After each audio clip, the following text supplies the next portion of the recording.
ವೀಕ್ಷಕರೇ, ನಮ್ಮ ಆನಂದ್ ಸಿಂಗ್ ಆರ್ಮಿ ತಂಡ ಈಗ ಇರ್ತಕ್ಕಂಥದ್ದು ನಮ್ಮ ಹೊಸಪೇಟೆಯ ಹತ್ತಿರದಲ್ಲೇ ಇರ್ತಕ್ಕಂಥ ಬೈಲುದೇವರಿ ಗ್ರಾಮದಲ್ಲಿ. ಬೈಲುದೇವರಿ ಗ್ರಾಮದ ಈ ಒಂದು ಕೆರೆಕಟ್ಟೆ ಮೇಲೆ ನಮ್ಮ ತಂಡ ಇದೆ.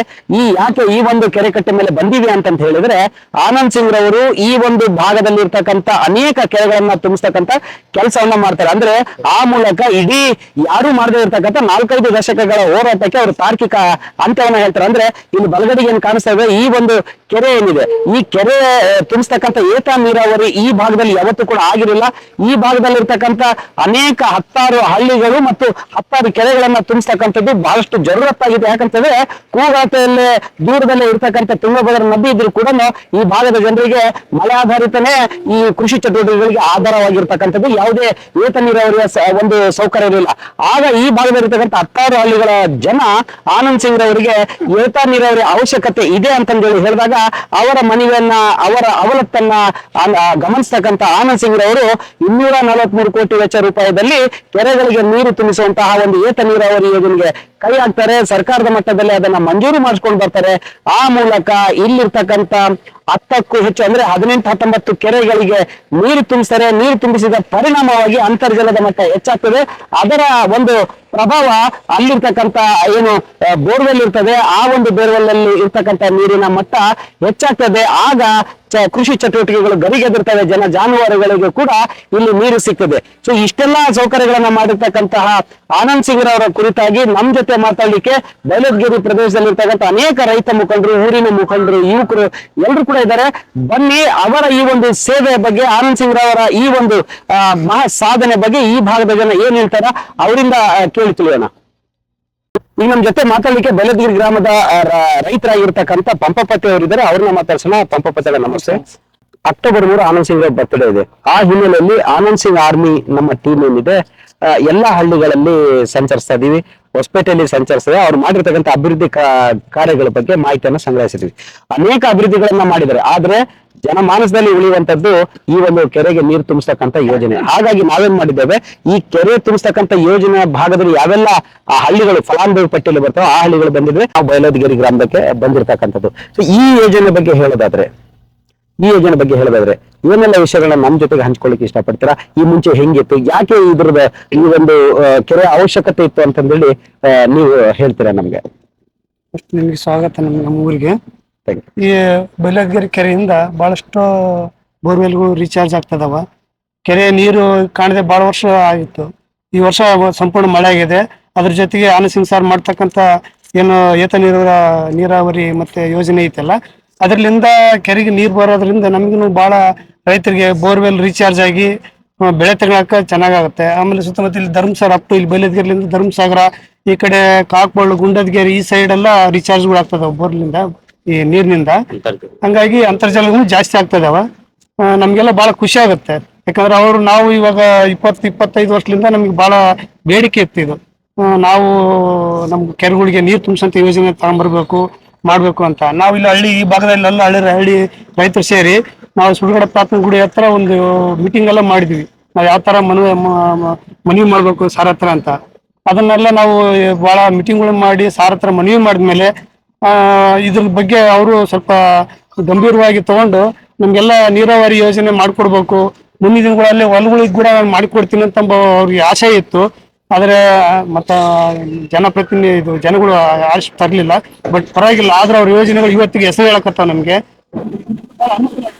ರೈತರು ಕೂಡ ಒಳ್ಳೆ ಬೆಳೆ ಆಗಕತ್ತತೆ, ಅದ್ರಲ್ಲಿ ಒಳ್ಳೆ ಮಳೆನೂ ಆಗಕತ್ತತೆ. ಎರಡೂ ಬಹಳ ಯೂಸ್ ಆಗ್ತದೆ ನಮ್ಗೆಲ್ಲ. ಈಗ ನಮ್ ಜೊತೆ ಮಾತಾಡ್ಲಿಕ್ಕೆ ಈ ಭಾಗದ ಮತ್ತೋರ್ವ ರೈತರಾಗಿರ್ತಕ್ಕಂಥ ನಾಗರಾಜ್ ಅವರು ಇದ್ದಾರೆ. ಅವ್ರನ್ನ ಮಾತಾಡ್ತೀನಿ. ನಾಗರಾಜ್, ಮೊದಲಿಗೆ ನಿಮ್ ನಮಸ್ತೆ. ಸೊ ಈ ಒಂದು ಯೋಜನೆ ಬಗ್ಗೆ ಏನ್ ವಿಷಯಗಳನ್ನ ನಮ್ ಜೊತೆಗೆ ಹಂಚ್ಕೊಳ್ತೀರಿ? ಮೊಟ್ಟ ಮೊದಲನೇದಾಗಿ ಇವತ್ತಿನ ಈ ಒಂದು ಕಾರ್ಯಕ್ರಮದಲ್ಲಿ ಭಾಗವಹಿಸ್ತಕ್ಕಂಥ ಬೈಲಹೊಂಗಲ ಗ್ರಾಮದ ಎಲ್ಲ ರೈತ ಮುಖಂಡರಿಗೂ ಮತ್ತು ಯುವ ಮಿತ್ರರಿಗೂ ಆ ಊರಿನ ಹಿರಿಯರಿಗೂ ಎಲ್ಲರಿಗೂ ಒಂದು ಧನ್ಯವಾದಗಳನ್ನು ಅರ್ಪಿಸುತ್ತಾ, ಅದೇ ರೀತಿಯಾಗಿ ನಮ್ಮ ಕ್ಷೇತ್ರದ ಮಾಜಿ MLA ಆಗಿರ್ತಕ್ಕಂಥ ಆನಂದ್ ಸಿಂಗ್ ಸಾಹೇಬರಿಗೂ ಸಹ ಅವರ ಒಂದು ಹುಟ್ಟುಹಬ್ಬದ ಪ್ರಯುಕ್ತವಾಗಿ ಅವರಿಗೂ ಸಹ ಒಂದು ನಮ್ಮ ಅನಂತ ಧನ್ಯವಾದಗಳನ್ನು ತಿಳಿಸುತ್ತಾ, ಇವತ್ತಿನ ಈ ಒಂದು ಕಾರ್ಯಕ್ರಮದಲ್ಲಿ ನಮ್ಮ ಆನಂದ್ ಸಿಂಗ್ ಸಾಹೇಬ್ರ ಕಡೆಯಿಂದ ಈ ಒಂದು ಕೆರೆಯ ಒಂದು ಮಾಹಿತಿ ಪಡೆಯಲಿಕ್ಕೆ ಬಂದಿರತಕ್ಕಂಥ ಬಿಜೆಪಿ ಸರ್ಕಾರ ಬಂದ ನಂತರ ನಮ್ಮ ಆನಂದ್ ಸಿಂಗ್ ಸಾಹೇಬರು ಈ ಕೆರೆ ತುಂಬ ಯೋಜನೆಗೆ, ಅಂದ್ರೆ ನಮ್ಮ ಈ ಭಾಗದಲ್ಲಿ ಅಂತರ್ಜಲ ಮಟ್ಟ ಕುಸಿದಿದೆ. ಈ ಅಂತರ್ಜಲ ಮೇಲೆ ಕುಸ್ತಿರೋದ್ರಿಂದ ಈ ರೈತರ ಜನರಿಗೆ ಆಗಿರ್ಬೋದು, ಜಾನುವಾರುಗಳಿಗಾಗಿರ್ಲಿ, ದನಕರುಗಳಿಗೆ ಆಗಿರ್ಲಿ ಕುಡಿಯೋ ನೀರಿಗೆ ಸಮಸ್ಯೆ ಇದೆ ಅಂತಂದೇಳಿ ಈ ನಮ್ಮ ಆನಂದ್ ಸಿಂಗ್ ಸಾಹೇಬರು ಬಹಳ ಹೋರಾಟದ ಮುಖಾಂತರ ಈ ಒಂದು ಕೆರೆ ತುಂಬ ಯೋಜನೆ ಮಾಡಿದ್ರಿಂದ ಪ್ರಯೋಜನ ಇಲ್ಲ. ಅದರಿಂದ ಏನೋ ಜಸ್ಟ್ ಇವಕ್ಕ ನೀರು ಆಗ್ಬೋದು, ಆದ್ರೆ ನಾವು ಈ ರೈತರಿಗೆ ಅನುಕೂಲ ಮಾಡ್ಬೇಕನ್ನೋ ಒಂದು ಉದ್ದೇಶದಿಂದ ಆನಂದ್ ಸಿಂಗ್ ಸಾಹೇಬರು ನಾವು ಏತ ನೀರಾವರಿ ಯೋಜನೆ ಮಾಡಬೇಕು ಅಂತಂದೇಳಿ ಸರ್ಕಾರದಲ್ಲಿ ವಾದ ಮಂಡನೆ ಮಾಡಿ ಈ ಒಂದು ಏತ ನೀರಾವರಿಯನ್ನು ಅನುದಾನಕ್ಕೆ ತರಬೇಕಂತಂದೇಳಿ ಬಹಳ ಪ್ರಯತ್ನ ಪಟ್ಟು 247 ಕೋಟಿ ಅನುದಾನ ಬಿಡುಗಡೆ ಮಾಡಿಕೊಂಡು ಈ ಕೆರೆ ತುಂಬ ಯೋಜನೆ ಮುಖಾಂತರ ಏತ ನೀರಾವರಿ ಮಾಡ್ತೀವಿ ಅಂತಂದೇಳಿ ಆನಂದ್ ಸಿಂಗ್ ಸಾಹೇಬರು ಅನುದಾನ ಮಾಡಿಕೊಂಡು ತಗೊಂಡ್ಬಂದರು. ಆದರೆ ಈ ಅನುದಾನ ಮಾಡ್ಕೊಂಬಂದ ನಂತರ ಈ ಕೆರೆ ತುಂಬುವ ಯೋಜನೆ ಆಗಿದೆ. ಈ ಕೆರೆ ತುಂಬ ಯೋಜನೆ ಆದ ನಂತರ ಇದಕ್ಕೆ ಏನದ ನಮ್ಗೆ ಈಗ ರೈತರಿಗೆ ಬೆನಿಫಿಟ್ ಆಗಿರ್ತಕ್ಕಂಥದ್ದು ಏನಂದ್ರೆ ನನಗೆ ಅಂತರ್ಜಲ ಮಟ್ಟ ಹೆಚ್ಚಾಗಿದೆ. ಈ ದನಗಳಿಗೆ ಈಗ ದನಕರುಗಳಿಗೆ ಬೋರ್ವೆಲ್ ಮುಖಾಂತರ ನೀರು ಕುಡಿಸಬಹುದು, ಅದು ಆಗಿದೆ. ಆದ್ರೆ ಈಗ ಮೊದಲೇನಿದೆ ರೈತರಿಗೆ ಇಲ್ಲಿ ಒಣ ಬೇಸಾಯ ಜಾಸ್ತಿ ಇದೆ. ನಮ್ಮ ಭಾಗದಲ್ಲಿ ಒಣ ಬೇಸಾಯ ಇರೋದ್ರಿಂದ ಇವತ್ತಿಗೆ ಹೆಂಗಂದ್ರೆ ರೈತರು ಒಂದು ಬದುಕು ಪರಿಸ್ಥಿತಿ ಇದೆ.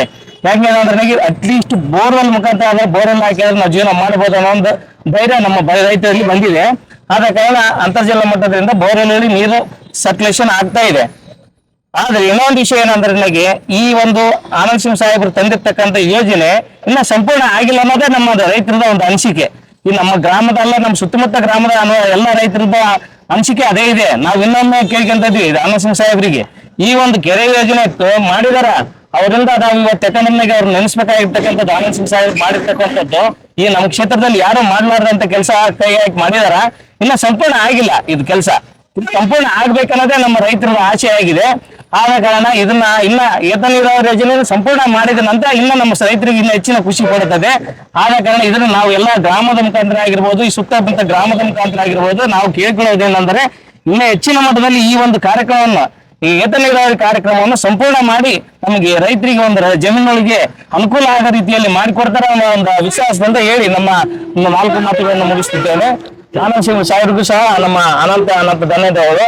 ಹಾಗೂ ಮತ್ತು ಅವರ ಹುಟ್ಟುಹಬ್ಬದ ದಿನವಾಗಿ ನಮ್ಮ ಗ್ರಾಮದ ರೈತರ ಪರವಾಗಿ ಹಾಗೂ ಎಲ್ಲರ ಪರವಾಗಿ ನಾವು ಅವರಿಗೆ ಶುಭಾಶಯಗಳನ್ನು ಕೋರುತ್ತಾ, ಈಗ ನಮ್ಮ ಜೊತೆ ಮಾತಾಡ್ಲಿಕ್ಕೆ ಮತ್ತೊಬ್ಬ ರೈತರಾಗಿರ್ತಕ್ಕಂಥ ರೇವಣ್ಣ ಅವರು ಇದ್ದಾರೆ. ಅವ್ರನ್ನ ಮಾತಾಡಿಸ್ತಾ ಇದೀನಿ. ಅವ್ರು ಏನ್ ಹೇಳ್ತಾರೆ ಆ ಒಂದು ವಿಚಾರವನ್ನ ನಾನು ಕೇಳ್ತೀನಿ. ನಮಸ್ತೆ ನಿಮ್ಗೆ. ಈ ಒಂದು ಯೋಜನೆ ಬಗ್ಗೆ ಆನಂದ್ ಸಿಂಗ್ ಅವರು ಶಾಸಕರಾಗಿ ಸಚಿವರಾಗಿದ್ದಾಗ ಅನುಷ್ಠಾನಕ್ಕೆ ಬಂದಿರತಕ್ಕಂತ ಯೋಜನೆ, ಹಲವಾರು ದಶಕಗಳ ಹೋರಾಟ, ನೀವು ಕೂಡ ಹೋರಾಟದ ಭಾಗವಾಗಿದ್ರಿ. ಏನ್ ಹೇಳ್ತೀರಿ ಈ ಒಂದು ಯೋಜನೆ ಅನುಷ್ಠಾನಕ್ಕೆ ಬಂದಿರ್ತಕ್ಕಂಥ? ಈ ಭಾಗದ ಭಗೀರಥ ಅಂತಾನೆ ಹೇಳ್ಬೋದು ನಮ್ಮ ಆನಂದ್ ಸಿಂಗ್ ಸಾಹೇಬ್ರನ್ನ. ಈ ಭಾಗದ ಭಗೀರಥ ಇವಾಗ ಅಷ್ಟು ಮಾತ್ರ ನಾನು ಹೇಳಬಲ್ಲೆ. ವೀಕ್ಷಕರು, ಈಗ ನಮ್ ಜೊತೆ ಮಾತಾಡ್ಲಿಕ್ಕೆ ಬೈಲಹೊನ್ನೂರು ಗ್ರಾಮದ ಭಾಗದ ಒಬ್ಬ ಪ್ರಭಾವಿ ಮುಖಂಡರು, ಜೊತೆಗೆ ಜಿಲ್ಲಾ ಪಂಚಾಯತ್ನ ಮಾಜಿ ಸದಸ್ಯರು, ಹಾಗೆ ಜಿಲ್ಲಾ ಪಂಚಾಯತ್ನ ಸ್ಥಾಯಿ ಸಮಿತಿಯ ಮಾಜಿ ಅಧ್ಯಕ್ಷರಾಗಿ ಕೂಡ ಸೇವೆ ಸಲ್ಲಿಸಿರುವಂತಹ ಮತ್ತು ಈ ಭಾಗದ ರೈತ ಮುಖಂಡರು ಆಗಿರುವಂತಹ ಅನ್ನದಾನ ರೆಡ್ಡಿ ಮೇಟಿ ಅಣ್ಣನವರಿದ್ದಾರೆ. ಅವ್ರನ್ನ ಮಾತಾಡಿಸುವಂತ ಒಂದು ಪ್ರಯತ್ನ ಮಾಡ್ತಾ ಇದ್ದೀನಿ. ನಮಸ್ತೆ. ನಾನು ನಿಮ್ಗೆ ನಮಸ್ತೆ. ಈ ಒಂದು ಪ್ರಾಜೆಕ್ಟ್ ಬಗ್ಗೆ, ಅಂದ್ರೆ ಈ ಯೋಜನೆ ಬಗ್ಗೆ ಹಲವಾರು ದಶಕಗಳ ಹೋರಾಟ ಮತ್ತು ಈ ಭಾಗದ ಜನಪ್ರತಿನಿಧಿಯಾಗಿ, ಈ ಭಾಗದ ಒಬ್ಬ ಮುಖಂಡರಾಗಿ ತಾವು ಕೂಡ ಈ ಹೋರಾಟ ಮತ್ತು ಇದರ ಅನಿವಾರ್ಯತೆ ಬಗ್ಗೆ ಬಹಳಷ್ಟು ಚೆನ್ನಾಗಿ ಗುರ್ತು ಇಟ್ಕೊಂಡಿರ್ತಕ್ಕಂಥವ್ರು ಮತ್ತು ಅನುಭವಿಸಿರ್ತಕ್ಕಂಥವ್ರು. ಸೊ ಇದು ಈ ಆನಂದ್ ಸಿಂಗ್ ಅವರ ಕಾಲಾವಧಿಯಲ್ಲಿ, ಅಧಿಕಾರಾವಧಿಯಲ್ಲಿ ಅನುಷ್ಠಾನಕ್ಕೆ ಬರ್ತದೆ. ಈ ಬಗ್ಗೆ ಏನ್ ಹೇಳ್ತೀರ ಸರ್? ಇದು ಮೊಟ್ಟ ಮೊದಲನೇದಾಗಿ ಆನಂದ್ ಸಿಂಗ್ ಅವರ ಹುಟ್ಟುಹಬ್ಬದ ಶುಭಾಶಯಗಳು. ಈ ವಿಚಾರವಾಗಿ, ಏತ ನೀರಾವರಿ ವಿಚಾರವಾಗಿ ಹೇಳ್ಬೇಕಂದ್ರೆ, ಈ ನಮ್ಮ ಭಾಗದ ರೈತರು ಕೂಗು ಮೊದಲಿಂದನೂ ಇದ್ದೇ ಇತ್ತು. ಅದರ ಮಧ್ಯೆ ಅವಾಗ ಅವರು ಜಿಲ್ಲಾ ಮಾಡ್ಬೇಕಂತ ಹೋರಾಟ ಕೂಡ ಭಾರಿ ಜೋರಾಗಿ ನಡೀತಿತ್ತು. ಅದರ ಮಧ್ಯೆ ಇದು ಒಂದು ನಮ್ದೊಂದು. ಆದ್ರೂ ಅವರು ಸವಾಲಾಗಿ ತಗೊಂಡು ಇದು ನಾವ್ ಹೆಂಗಿದೀವಿ ಅಂತಂದ್ರೆ, ಅವಾಗ ಮೊದ್ಲು ದೀಪದಡಿಯಲ್ಲಿ ಕತ್ಲ ಮಂಗಿದ್ವಿ. ದೀಪ ಬಹಳಾಗೈತೆ, ಆದ್ರೆ ನಾವು ಕತ್ಲ ಇದನ್ನೆಲ್ಲ ಅನುಭವಿಸಿ, ಡ್ರೈಲ್ಯಾಂಡ್, ನೀರಿಲ್ಲ, ಮಳೆ ಆಶ್ರಿತ ಭೂಮಿಗಳು ನಮ್ಮ ಆ ಕಡೆ ಪಕ್ಕದಾಗೆಲ್ಲ ನಗುತ್ತಿದ್ರು ಅವರೆಲ್ಲ, ಮತ್ತೆ ನೀರಾವರಿಯರು ಅವರೆಲ್ಲ ನಗುತ್ತಿದ್ರು. ನಮ್ಮವಂತೂ ಕಷ್ಟ ಹೇಳ್ತಿರೋದು, ಬೋರ್ಗಳು ರೀಚಾರ್ಜ್ ಆಗೋಲು, ಏನಿಲ್ಲ, ಏನ್ ಮಳೆ ಬಂದ್ರೆ ನೀರು ನಮ್ಗೆ, ಅದ್ರ ಬಿಟ್ರೆ ಬೇರೆ ಏನಿದ್ದಿಲ್ಲ. ಅವರು ಅದ್ರ ಜಿಲ್ಲಾ ಮಾಡೋ ಸಂಕಷ್ಟದಾಗಿದ್ದಾಗ ಕೂಡ ನಮ್ಮದನ್ನ ಗಮನಕ್ಕೆ ತಗೊಂಡು ಯಡಿಯೂರಪ್ಪ ಸರ್ ಮುಖ್ಯಮಂತ್ರಿ ಅವಾಗ ಪ್ರೆಷರ್ ಹಾಕಿ ಈ ಒಂದು ಏತ ನೀರಾವರಿನ ತಂದ್ರು. ಇವಾಗ ದೇವ್ರ ದಯದಿಂದ ಮಳೆಗಾಲ ಕೂಡ ಆಯ್ತು, ಚೆನ್ನಾಗಾಯ್ತು. ಅದ್ರ ಮಧ್ಯೆ ಆ ನೀರು ಕೂಡ ಬಂದು ತುಂಬಿತ್ತು. ನೀರು ಕೂಡ ಚೆನ್ನಾಗಿ ಆಗ್ತದ ಬೋರ್ ರೀಚಾರ್ಜ್. ಆಕ್ಚುಲಿ ಹೇಳ್ಬೇಕಂದ್ರೆ ನಂದೇ ಒಂದು ಉದಾಹರಣೆ ತಗೊಳ್ರಿ, ಇಲ್ಲೇ ಊರ್ ಪಕ್ಕದಾಗ 7 ಎಕರೆ ಲ್ಯಾಂಡ್, 7 ಎಕರೆಗ ಇಲ್ಲಿ ರೇವಣ್ಣ ಅಂತ ಇದ್ದಾನೆ, ಇವನ್ ಮನೆ ಹಿಂದೆನೆ ಬೋರ್ ಅದು, ನೀರಿಲ್ಲ. ನಾನು ಇದು ಕುಡಿಯಕ್ ಕೂಡ ನೀರು ಸಿಗ್ತಿದ್ದಿಲ್ಲ, ಒಂದ್ ಡ್ರಮ್ ತುಂಬ್ತಿದ್ದಿಲ್ಲ. ಯಾವಾಗ ನೀರು ಕೆರೆಗೆ ಬಂದ ಮೇಲೆ ಇವಾಗ ಸಫಿಶಿಯಂಟ್ ನೀರು ಕೂಡ ಆಗ್ತಾ ಇದೆ, ರೀಚಾರ್ಜ್ ಆದವು ನೀರು. ಹಂಗಾಗಿ ಎಲ್ಲವೂ ಚೀನಾ ನಡ್ಕೊಂಡು ಹೊಂಟವ. ರೈತರ ಮಗದಲ್ಲಿ ಮಂದಹಾಸ ಮೂಡೈತಿ. ಈಗ ಈ ವಿಚಾರಗಳಂತ ಬಂದಾಗ ಈ ಹಿಂದೆ ಹಲವಾರು ಜನಪ್ರತಿನಿಧಿಗಳನ್ನ ನೀವು ನೋಡಿದಿರಿ. ಸಂಡೂರು ಕ್ಷೇತ್ರದಲ್ಲಿತ್ತು, ಅದಾದ ನಂತರ ವಿಜಯನಗರ ಕ್ಷೇತ್ರಕ್ಕೆ ನಿಮ್ಮ ಗ್ರಾಮಗಳೆಲ್ಲ ಬಂದವು. ಅವರು ಪ್ರಯತ್ನಗಳು ಪಟ್ರು. ಈ ದಶಕಗಳ ಹೋರಾಟ ಏನಿತ್ತಲ್ಲ, ಯಾವಾಗ ವೇಗವನ್ನ ಪಡಿತು, ಅದಕ್ಕೆ ಈ ಹಿಂದೆ ಇರ್ತಕ್ಕಂಥ ಜನಪ್ರತಿನಿಧಿಗಳು ಕೊಟ್ಟಿರ್ತಕ್ಕಂಥ ಪ್ರತಿಕ್ರಿಯೆ, ಆನಂದ್ ಸಿಂಗ್ ರವರು ಇದನ್ನ ಇಂಪ್ಲಿಮೆಂಟ್ ಮಾಡ್ಲಿಕ್ಕೆ ಮಾಡಿರ್ತಕ್ಕಂಥ ಆ ಒಂದು ಕಸರತ್ತು, ಆ ಸವಾಲಿನ ಕೆಲಸ, ಇವೆಲ್ಲ ನೋಡಿದಾಗ ಆನಂದ್ ಸಿಂಗ್ ಅವರ ಆ ಒಂದು ಕಾರ್ಯಶಯ ವೈಖರಿ ಬಗ್ಗೆ ಏನ್ ಹೇಳ್ತೀರಣ್ಣ ನೀವು? ಸರ್, ಆನಂದ್ ಸಿಂಗ್ ಕ್ರಿಯೇಟಿವಿಟಿ ಬಾಯ್ ಅಂತಾರೆ ಇಂಗ್ಲಿಷ್ನಾಗ. ಹಂಗ ಮೊದಲು ಗೋರ್ಪಡೆಯರ್ ಸಂಸ್ಥಾನ ಇತ್ತು ನಮ್ಮ ಭಾಗದಾಗ, ಅವರು ಯೋಜನೆಗಳು ಹಾಕ್ಯಂಡ್ರು, ಸಫಲ ಆಗ್ಲಿಲ್ಲ. ಇಲ್ಲೇ ನಮ್ಮ ಬೈಲೋದ್ಗಿರಿ ಇಲ್ಲಿ ಹಳೆ ಬರ್ತೈತಿ, ಹಿಂಗ ಕಾತ್ಬಳ್ಗೆ ಹೋಗಲ್ಲ, ಅಲ್ಲಿ ಅದನ್ನ ಕಟ್ಟಿ ಒಂದು ನಗರ ಚೆಕ್ ಡ್ಯಾಮ್ ತುಂಬಿದಂಗ ಏಕ ನೀರು ಮಾಡೋಣಂತ ಎಲ್ಲ ಪ್ಲಾನ್ ಕೂಡ ಹಾಕ್ಯಂಡ್ರು. ಮತ್ತೆ ಇಲ್ಲಿ ಸೆಟಿಕೆರೆ ಅಂತ ಬರುತ್ತೆ, ಅದನ್ನೂ ವಿಸಿಟ್ ಮಾಡಿದ್ರು. ಕಾರ್ತಿಕ್ ಗೋರ್ಪಡೆ ಅವರು ಜಡ್ಪಿ ಅಧ್ಯಕ್ಷರಿದ್ರು. ಅವರು ಬಂದು ಕರ್ಕೊಂಡ್ಬಂದು ಇಂಜಿನಿಯರ್ಸ್ ನೋಡಿ ಎಲ್ಲ ಫೇಲ್ ಆದವು. ಅವ್ರು ಅಂದ್ರೆ ಮಾಡಕ್ ಪ್ಲಾನ್ ಮಾಡಿದ್ರು, ರೈತರು ಭೂಮಿ ಕೊಡಕ್ಕಾಗಲ್ಲ. ಅವಾಗ ಹಂಗಾಗಿ ಕೈ ಬಿಟ್ರು. ಅದಾದ್ಮೇಲೆ ನೆಕ್ಸ್ಟ್ MLA ಇವರು ಅಲ್ಲಿಂದ ಸುದೀರ್ಘವಾಗಿ ನೋಡ್ಕೊಂತ ಬಂದ್ರು. ಇವರು ಏನ ನೋಡೋಣ ಅದು ಮಾಡೋಣ, ನೀವು 2 ಸಲ ಮಂತ್ರಿಗಳು ಕೂಡ ಆದಾಗ ಮಾಡೋಣ ಅಂತಂದ. ಲಾಸ್ಟಿಗೆ ಕೈಗೆತ್ಕೊಂಡ್ರಿದ್ನ ಸಕ್ಸಸ್ ಮಾಡಿದ್ರು ಕೂಡ. ಅದ್ರಾಗೇನು ಎರಡನೇ ಮಾತಿಲ್ಲ.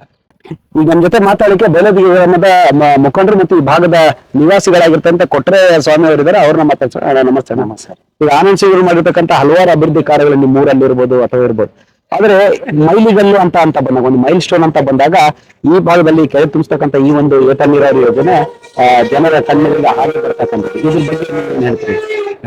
ಕೆರೆಗೆ ನೀರು ತುಂಬಿಸೋದು ಕೆಲವೊಂದು ಒಳ್ಳೊಳ್ಳೆ ಕೆಲಸ ಮಾಡ್ಯಾರ, ಆದ್ರೆ ಗುರ್ತಿನಾಗ ಕೆಲವೊಂದು ವಯಸ್ಸಿನಿಂದ ಇಟ್ಕೊಂಡಿಲ್ಲ. ನಾವು ಇಟ್ಕೋಬೇಕಾದ ಅವ್ರಂತ MLA ನಾವು ನೋಡೇ ಇಲ್ಲ ಇದುವರೆಗೆ, ಇನ್ನು ನೋಡೋದೇ ಇಲ್ಲ. ಅದಂತ ಖಾತ್ರಿ ಎಲ್ಲ ಇಂಪ್ರೂವ್ ಮಾಡಿರೋದ ಸುತ್ತ ಹಳ್ಳಿಗಳಾಗ ಹಾಕಂತ MLA ಬಂದಿಲ್ಲ, ಬರೋದು ಇಲ್ಲ ಮುಂದೆ ಅಂತ ಗ್ಯಾರಂಟಿ. ಅದು ಮಾತ್ರ ಅಷ್ಟು ಹೇಳ್ಬೋದು. Thank you very much. ಈಗ ನಮ್ಮ ಜೊತೆ ಮಾತಾಡಲಿಕ್ಕೆ ಬೈಲಹೊದಿಗೆ ಗ್ರಾಮದ ಮತ್ತೊಂದು ಮುಖಂಡರಾಗಿರ್ತಕ್ಕಂಥ ನಾಯಕರು ಹೊನ್ನೂರಪ್ಪ ಇದ್ದಾರೆ, ಅವ್ರನ್ನ ಮಾತಾಡ್ಸೋಣ. ಸರ್ ನಮಸ್ಕಾರ. ಸರ್ ನಿಮ್ಗೆ ಈ ಆನಂದ್ ಸಿಂಗ್ ಅವರ ಒಂದು ಹುಟ್ಟುಹಬ್ಬ ಅಕ್ಟೋಬರ್ 3ಕ್ಕೆ ನಮ್ಮ ಟೀಮ್ ಈ ತರ ಒಂದು ವಿಚಾರಗಳನ್ನ ಮಾಡ್ತಾ ಅಂದ್ರೆ ಆನಂದ್ ಸಿಂಗ್ ಅವರು ಮಾಡಿರ್ತಕ್ಕಂಥ ಅಭಿವೃದ್ಧಿ ಕಾರ್ಯಗಳು, ಅದರಲ್ಲೂ ಜನಮಾನಸದಲ್ಲಿ ಉಳಿತಕ್ಕಂಥ ಒಂದು ಮೈಲಿಗಳ ಬಗ್ಗೆ ನಾವೊಂದು ಮಾಹಿತಿ ಸಂಗ್ರಹಿಸ್ತಕ್ಕಂಥದ್ದು, ಜನಾಭಿಪ್ರಾಯ ಸಂಗ್ರಹಿಸ್ತಕ್ಕಂಥದ್ದು ಮಾಡ್ತಾ ಇದ್ದೀವಿ. ಸೊ ಈ ಭಾಗದಲ್ಲಿ ಕೆರೆ ತುಂಬಿಸುವಂತ ಒಂದು ಯೋಜನೆ, ಇದು ಹಲವು ದಶಕಗಳ ಹೋರಾಟಕ್ಕೆ ಆನಂದ್ ಸಿಂಗ್ ರೂಪದಲ್ಲಿ ಸಿಕ್ಕಂತ ಫಲ ಅಂತಕ್ಕಂಥ ಮಾತನ್ನ ಎಲ್ಲರೂ ಹೇಳ್ತಾ ಇದ್ದಾರೆ. ಈ ಬಗ್ಗೆ ತಮ್ಮ ವಿಚಾರಗಳು, ತಮ್ಮ ಅನಿಸಿಕೆಗಳು ಏನೆಲ್ಲ ವಿಷಯಗಳನ್ನ ಹೇಳ್ತಾರೆ? ಎಷ್ಟು ಜನರಿಗೆ ಈ ಒಂದು ಏತ ನೀರಾವರಿ ಯೋಜನೆಯಿಂದ ಆಗಿರ್ತಕ್ಕಂಥ ಅನುಕೂಲಗಳು, ಎಷ್ಟು ಎಕರೆ ಇದರಲ್ಲಿ ಇದು ಮಾಡ್ತಾರೆ, ಆಮೇಲೆ ಈ ಭಾಗದಲ್ಲಿ ಬೆಳೀತಕ್ಕಂಥ ಬೆಳೆಗಳು, ಜಾನುವಾರುಗಳಿಗೆ, ಮತ್ತೆ ಇಲ್ಲಿರ್ತಕ್ಕಂಥ ಸ್ವಲ್ಪ ಪ್ರದೇಶ ಅರಣ್ಯ ಪ್ರದೇಶ ಕೂಡ ಬರ್ತದೆ, ಅಲ್ಲಿರ್ತಕ್ಕಂಥ ಈ ಕಾಡು ಪ್ರಾಣಿ ಪಕ್ಷಿಗಳಿಗೆ ಕೂಡ ಈ ಒಂದು ನೀರಿನಿಂದ ಅನುಕೂಲ ಆಗಿರ್ತಕ್ಕಂಥ ಬಂದಾಗ ಏನ್ ವಿಷಯಗಳನ್ನ ನಮ್ಮ ಜೊತೆ ಹಂಚ್ಕೊಳ್ತೀವಿ? ಮೊಟ್ಟ ಮೊದಲವಾಗಿ ನಾವು ಆನಂದ್ ಸಿಂಗ್ ಸರ್ಗೆ ಹುಟ್ಟುಹಬ್ಬದ ಶುಭಾಶಯಗಳಿಗೆ ಇಷ್ಟಪಡ್ತೀವಿ. ಅದೇ ರೀತಿಯಾಗಿ ನಮ್ಮೂರಿನ ಪರವಾಗಿ ಅವರಿಗೆ ಕೃತಜ್ಞತೆಗಳು ಕೂಡ ಸಲ್ಲಿಸಲಿಕ್ಕೆ ಇಷ್ಟಪಡ್ತೀವಿ. ಯಾಕಂತಂದ್ರೆ ಅಭಿವೃದ್ಧಿ ಅಧಿಕಾರ ಅಂದ್ರೆ ತಪ್ಪಲಾರದು. ಯಾಕಂದ್ರೆ ನಾವು ಹೇಳ್ಬೇಕಂತಂದ್ರೆ, ಈಗ ಒಡ್ರಳ್ಳಿಯಿಂದ ಹಿಡಿದು ಇಂಗಳಿಯಿಂದ ಹಿಡಿದು ಅಪ್ ಟು ಬೂನಳ್ಳಿವರೆಗೆ ನಮ್ದು ಡೈಲ್ಯಾಂಡ್, ಇಲ್ಲಿ ಕಾಲ್ಪುರ ಬಂತು, ಗುಳಗಿ ಎಲ್ಲ ಬಂತು. ಬರೀ ಮಳೆ ಮೇಲೆ ಆಡಳಿತ ಅಷ್ಟೇ. ಮಳೆ ಬಂದ್ರೆ ಮಾತ್ರ ಮಳೆ ಬಂದ್ರೆ ಬೆಳೆಯುತ್ತಿಲ್ಲ. ಇದು ಸುಮಾರು 30-40 ವರ್ಷಗಳಿಂದ ರೈತರು ಕನಸು ಕಾಣ್ತಾರೆ. ಈಗ ಪಕ್ಕದ 15 ಕಿಲೋಮೀಟರ್ ಡ್ಯಾಮ್ ಇದೆ, ಎಲ್ಲ 100 ಕಿಲೋಮೀಟರ್ ದೂರ ಇರೋದು ನೀರಾವರಿ ಮಾಡ್ಕೊಂತಾರೆ. ನಮ್ದು ಪಕ್ಕಕ್ಕೆ ಇದ್ಕೊಂಡು ಕೂಡ ನಾವು ಯಾಕಪ್ಪ ನೀರಾವರಿ ಇಲ್ಲ, ಈ ಕೆಲಸ ಯಾರು ಮಾಡ್ತಾರ ಅನ್ಕೊಂತಿದ್ರು. ಮೊದಲಿಗೆಲ್ಲ ಬೇರೆ ಬೇರೆ ಪತ್ರಿಕೆಗಳು ಹೇಳಿದ್ರು, ಆದ್ರೆ ಅಷ್ಟೊಂದು ಅವರು ಗಮನಿಸ್ಲಿಲ್ಲ.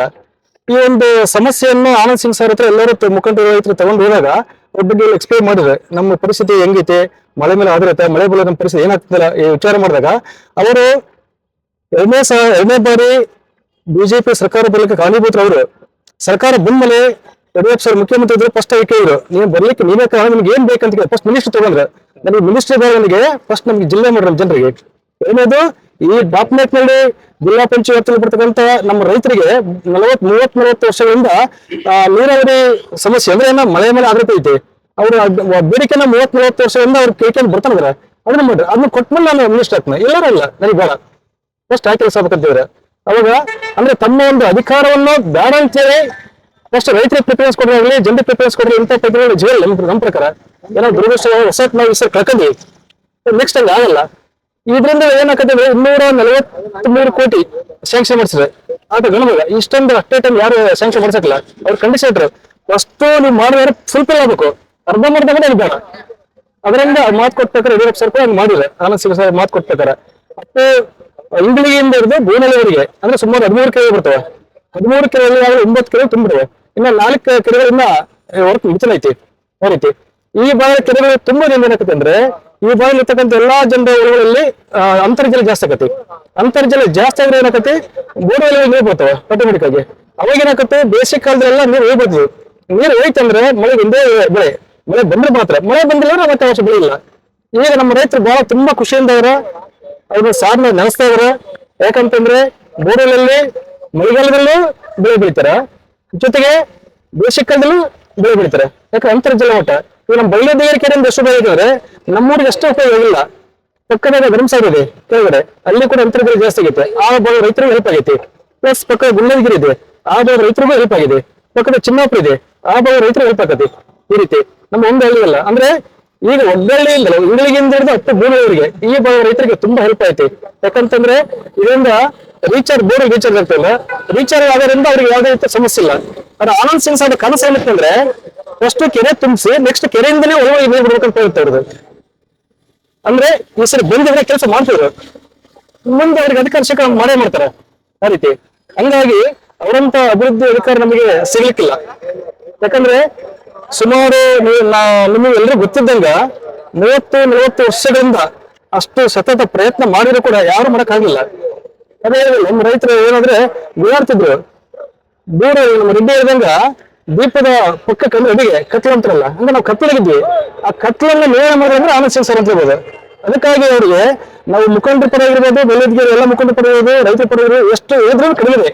ಆ ರೀತಿ ಅವ್ರಿಗೆ ದೇವರು ಒಳ್ಳೆ ಆಯುಷ್ಯ ಆರೋಗ್ಯ ಚೆನ್ನಾಗಿ ಕೊಡಲಿ, ಅವ್ರ ಜೊತೆಗೆ ಮುಂದಿನ ದಿನಗಳಲ್ಲಿ ಅಧಿಕಾರ ಕೊಡಲಿ. ಯಾಕಂದ್ರೆ ಅವ್ರ ಅಧಿಕಾರ ಕೊಡೋದ್ರಿಂದ ನಮ್ಮ ಭಾಗದಲ್ಲಿ ಇರ್ತಕ್ಕಂಥ ವಿಜಯನಗರ ಕ್ಷೇತ್ರ ಇರ್ತಕ್ಕಂಥ ಎಲ್ಲಾ ಜನರಿಗೆ ಕೂಡ ಒಂದು ಅವರಿಗೆ ಸೇವೆ ಮಾಡಕ್ಕೆ ಅನುಕೂಲ ಆಗ್ತೈತಿ, ಜನರಿಗೆ ಕೂಡ ಒಂದು ಹೆಲ್ಪ್ ಆಗ್ತೈತಿ. ಅದಕ್ಕಾಗಿ ಆ ದೇವರು ಅಧಿಕಾರ ಕೊಡಲಿ, ಆರೋಗ್ಯ ಕೊಡಲಿ, ಜೊತೆಗೆ ಅವರು ಎಲ್ಲಾ ರೀತಿಯಿಂದ ಒಂದು ಧೈರ್ಯ ಕೊಡಲಿ ಅಂತೇಳಿ ದೇವರು ಬೀಳುತ್ತಾ ಮತ್ತೊಂದು ಸರಿ ನಮ್ಮ ಊರ ಪರವಾಗಿ ಅವರಿಗೆ ಹುಟ್ಟುಹಬ್ಬದ ಶುಭಾಶಯಗಳು.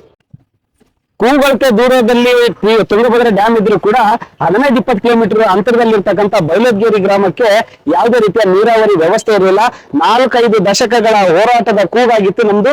ಈ ಭಾಗದಲ್ಲಿ ಒಂದು ನೀರಾವರಿಯ ಯೋಜನೆ ಆಗ್ಬೇಕು, ಆ ಮೂಲಕ ನಮ್ಮಲ್ಲಿ ಹಚ್ಚ ಹಸಿರಿಂದ ನಮ್ಮ ಗ್ರಾಮ ತುಂಬಿರಬೇಕು, ಆ ಮೂಲಕ ಜನ ಜಾನುವಾರುಗಳು ಜೊತೆಗೆ ಇಲ್ಲಿರ್ತಕ್ಕಂಥ ಏನು ಅರಣ್ಯ ಪ್ರದೇಶ ಇದೆ ಅಲ್ಲಿರ್ತಕ್ಕಂಥ ಕಾಡಿನ ಪ್ರಾಣಿ ಪಕ್ಷಿಗಳು ಕೂಡ ನೀರಿನ ವ್ಯವಸ್ಥೆ ಆಗ್ಬೇಕು ಅಂತಕ್ಕಂಥದ್ದು ಈ ಭಾಗದ ಜನರ ದಶಕಗಳ ಕೂಗಾಗಿತ್ತು. ಅನೇಕ ಜನಪ್ರತಿನಿಧಿಗಳು ನಮ್ಮ ನಾಳಿದ್ರು, ಆದ್ರೆ ಅವರ ಪ್ರಯತ್ನಗಳು ವಿಫಲವಾಗಿದ್ವು.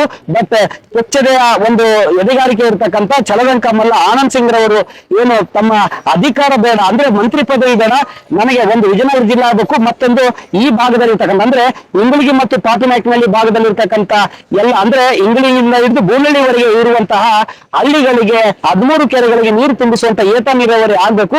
ಈ 2 ನನ್ನ ಬಹುಮುಖ್ಯ ಬೇಡಿಕೆಗಳನ್ನ ನೀವು ಈಡೇರಿಸಿದ್ದಾದಲ್ಲಿ ನಾನು ಮಂತ್ರಿ ಪದವಿಯನ್ನ ಅಲಂಕರಿಸ್ತೇನೆ, ಇಲ್ಲವಾದಲ್ಲಿ ಆ ಜನರಿಗೆ ಆಗದೆ ಇರ್ತಕ್ಕಂಥ ಪ್ರಯೋಜನ ನನ್ನ ವೈಯಕ್ತಿಕ ಲಾಭಕ್ಕಾಗಿ ಬೇಡ ಅಂತ ಹೇಳಿ ಆಗಿನ ಮುಖ್ಯಮಂತ್ರಿಗಳಾಗಿರ್ತಕ್ಕಂಥ ಯಡಿಯೂರಪ್ಪ ಬಳಿ ತಮ್ಮ ಅಳಲನ್ನ ಕೂಗ್ತಾರೆ. ನಿನ್ನ ತ್ಯಾಗ ಮತ್ತು ನಿನ್ನ ಫಲದಿಂದ ಈ ಸರ್ಕಾರ ಹುಟ್ಕೊಂಡಿದೆ, ನಿನ್ನ ಈ 2 ಬೇಡಿಕೆಗಳನ್ನ ಈಡೇರಿಸ್ತೀನಿ ಅಂತ ಹೇಳಿ ಯಾವಾಗ ಅವರು ಅಭಯ ಹಸ್ತವನ್ನ ನೀಡಿದ್ರು ಆಗ ಚಾಲನೆ, ಆಗ ಈ ಒಂದು ಏತ ನೀರಾವರಿಗೆ ಚುರುಕು ಬಿಡ್ತದೆ, ಜೊತೆಗೆ ಚಾಲನೆಯನ್ನ ಸಿಗ್ತದೆ. ಬರೋಬ್ಬರಿ 243 ಕೋಟಿ ರೂಪಾಯಿಗಳ ವೆಚ್ಚದಲ್ಲಿ ಏತ ನೀರಾವರಿಯ ಯೋಜನೆ ಆರಂಭವಾಗಿ ಇಂಗಳಿಗೆಯಿಂದ ಬೂನಹಳ್ಳಿಯಲ್ಲಿ ಇರುವಿರ್ತಕ್ಕಂಥ 13 ಕೆರೆಗಳು ತುಂಬುತ್ತವೆ. ಆ ಮೂಲಕ ಕೃಷಿ ಚಟುವಟಿಕೆಗಳು ಗರಿಗೆದರ್ತವೆ. ಮಳೆ ಇದ್ದರೆ ಮಾತ್ರ ಬೆಳೆ, ಇಲ್ಲದಿದ್ರೆ ಇಲ್ಲ. ಒಂದೊಂದು ವರ್ಷ ಮಳೆ ಆಗದೇ ಇದ್ದಾಗ ಈ ಗ್ರಾಮಗಳು ಬರಗಾಲದ ಅನುಭವವನ್ನು ಕೂಡ ಅನುಭವಿಸಿದ್ದೀವಿ. ದೀಪದ ಕೆಳಗಿನ ಕತ್ತಲಿನಂತೆ ನಮ್ಮ ಜೀವನ ಆಗಿತ್ತು. ಆನಂದ್ ಸಿಂಗ್ ರವರು ಆಧುನಿಕ ಭಗೀರಥನ ರೂಪದಲ್ಲಿ ಬಂದು ನಮ್ಮ ಈ ಕನಸಿನ ಪ್ರಾಜೆಕ್ಟ್ ಅನ್ನ ಸಾಕಾರ ಮಾಡಿದ್ದಾರೆ. ಹಾಗಾಗಿ ಈಗ ಎಲ್ಲವೂ ಕೂಡ ಹಚ್ಚ ಹಸಿರಿನಿಂದ ತುಂಬಿದೆ. ವರ್ಷಕ್ಕೆ ನಾವು ನಿರಂತರವಾಗಿ ಬೆಳೆಗಳನ್ನ ಬೆಳಿತಾ ಇದೀವಿ ಅಂತಕ್ಕಂಥ ಮಾತುಗಳನ್ನು ಕೂಡ ಹೇಳ್ತಾರೆ.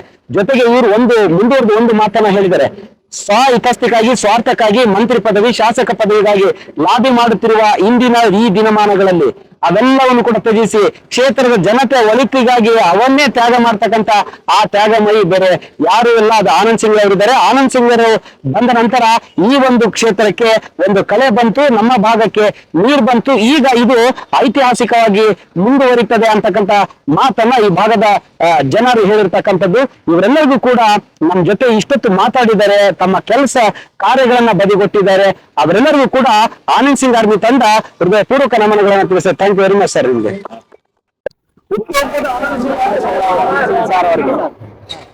ವಿಜಯನಗರ